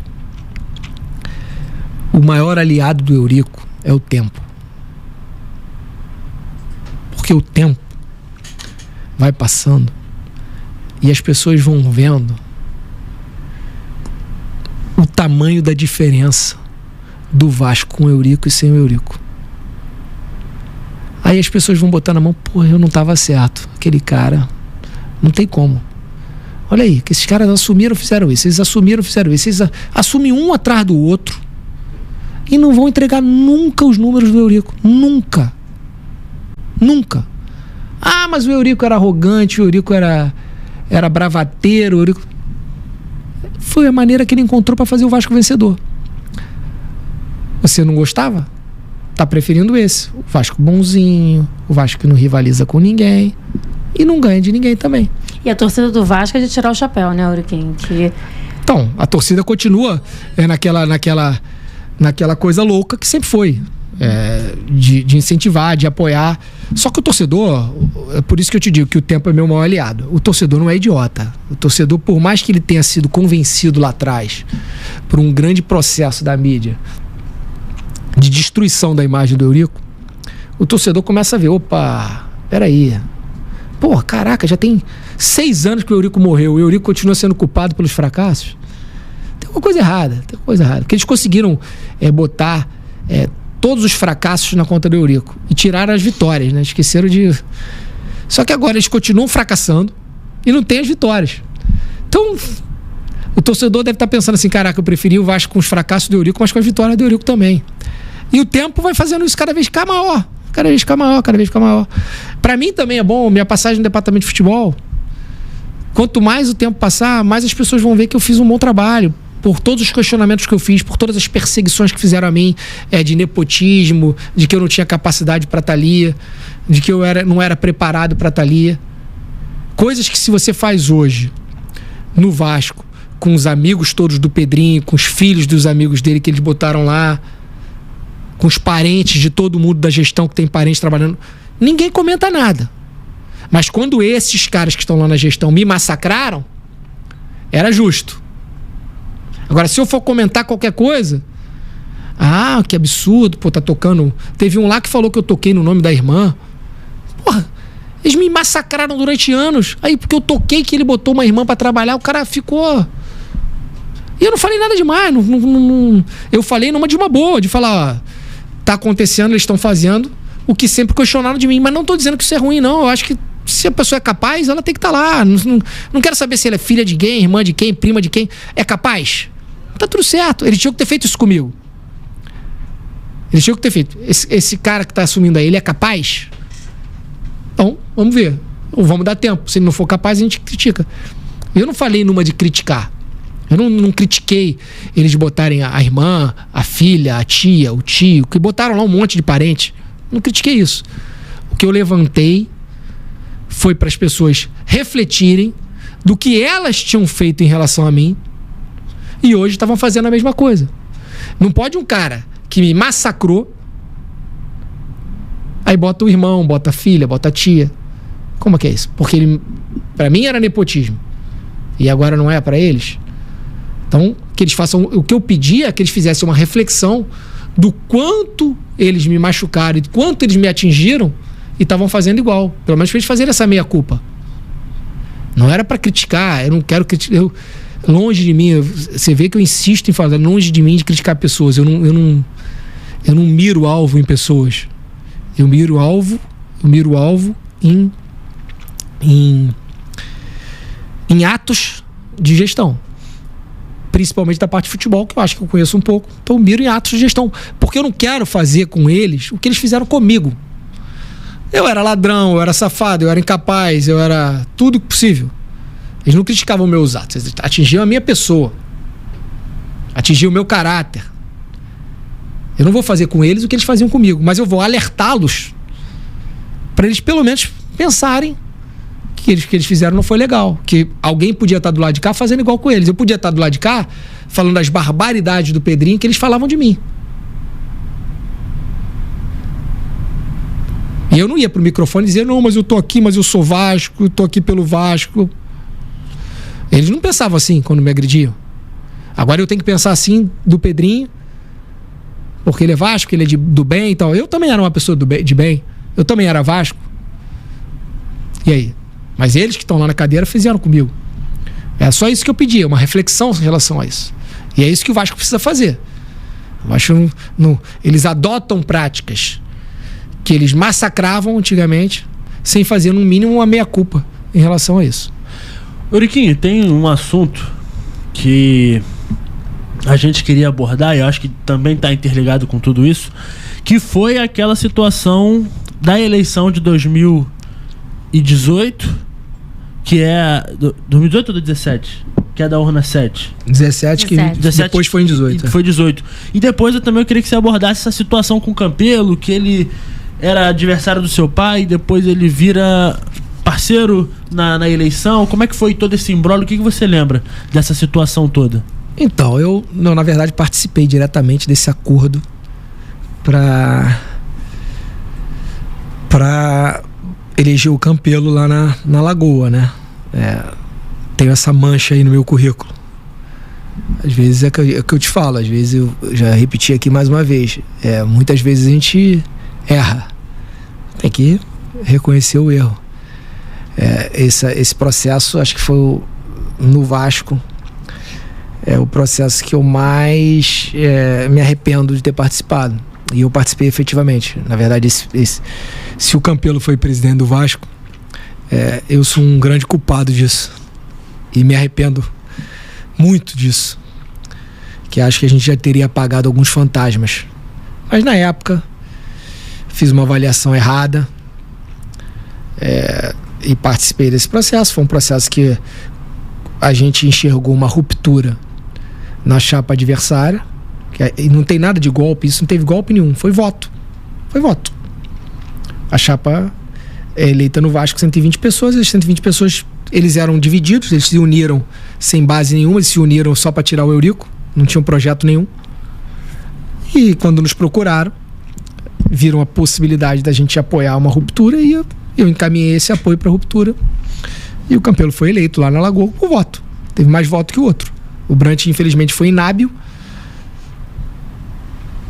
que ele também deve se arrepender das inabilidades dele em algum momento. E aí o Campelo assumiu, mas foi um erro. O Campelo, das pessoas que eu convivi no Vasco, e eu acho que eu convivi com quase todas, é uma das que eu mais me arrependo de ter um dia sentado na mesa. Por quê? Algum motivo específico? Porque ele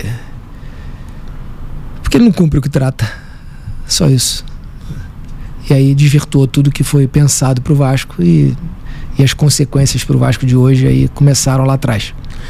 Pra gente encerrar nosso bate-papo, a gente recebeu um aviso aqui do nosso horário. A gente queria fazer com você uma brincadeira que é um bate-pronto.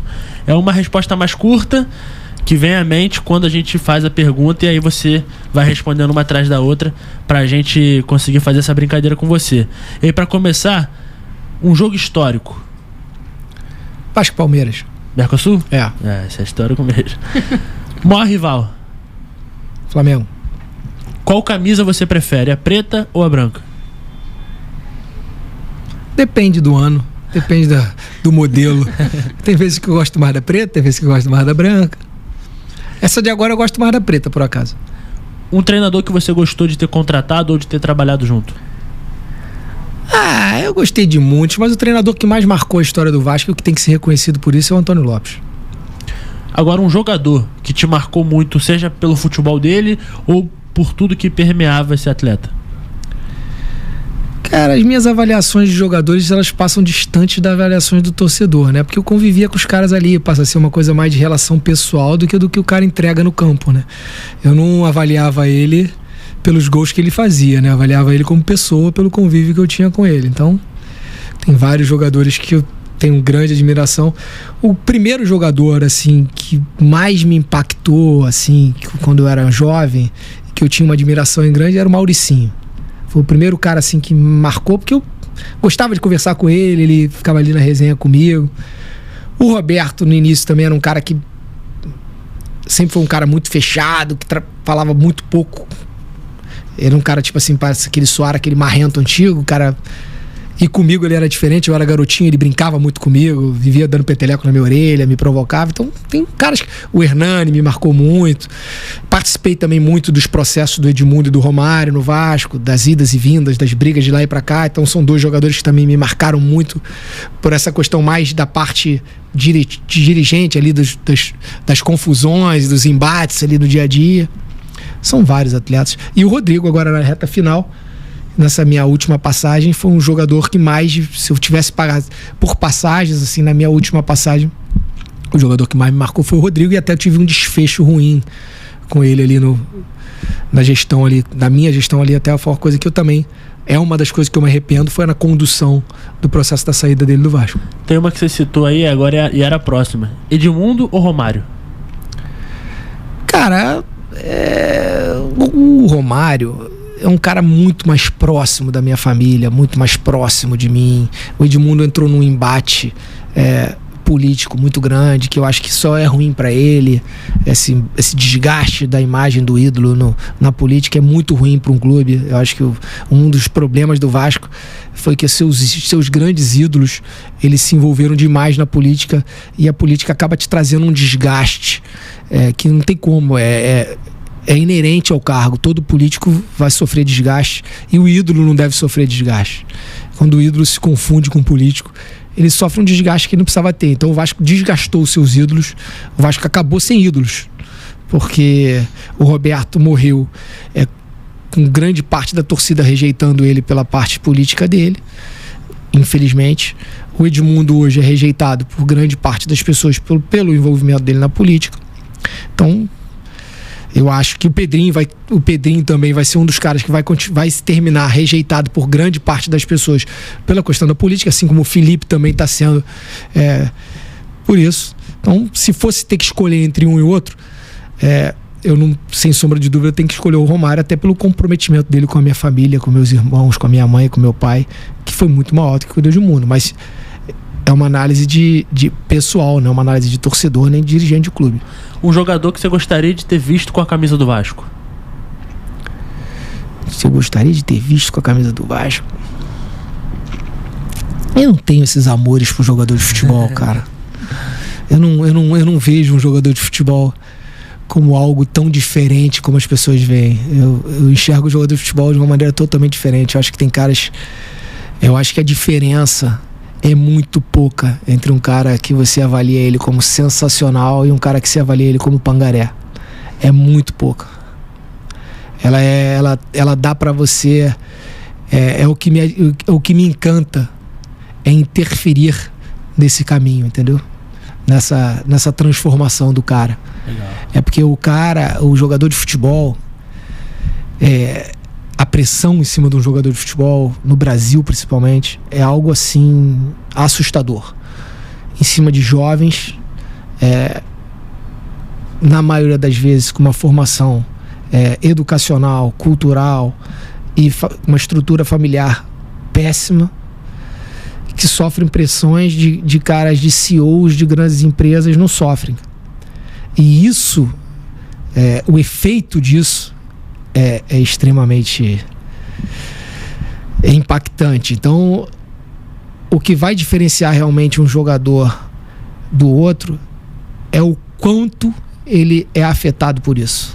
Vou fazer uma mais fácil. O diferencial dele em relação a isso, entendeu? Uhum. Às vezes um jogador dentro do campo, ele não é mais talentoso que o outro, mas o impacto dessa pressão nele é muito pequeno ou nula.